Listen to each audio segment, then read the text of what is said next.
यूपीएससीत कोल्हापूरची पोरं चमकली. यमगेचा मेंढपाळ समाजातील बिरदेव डोणे तिसऱ्या प्रयत्नात आयपीएस, तर फुलेवाडीच्या हेमंत पणोरेकरनं मिळवली 992वी रँक. जनसुरक्षा विधेयकाविरोधात डाव्या पक्ष संघटनांची कोल्हापूर शहरासह जिल्ह्यात विविध ठिकाणी निदर्शनं. जनसुरक्षा विधेयकासह सरकारच्या जनविरोधी धोरणांचा केला कडाडून विरोध. सारथीच्या संशोधक विद्यार्थ्यांची फेलोशिप रखडली.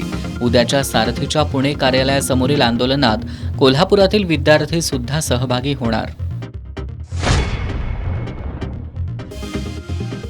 शिरोळमध्ये पंचगंगा नदीची पाणी पातळी घटल्यानं शेतकरी संतापले. कुरुंदवाडमध्ये पाटबंधारेच्या अधिकाऱ्यांना कोंडलं.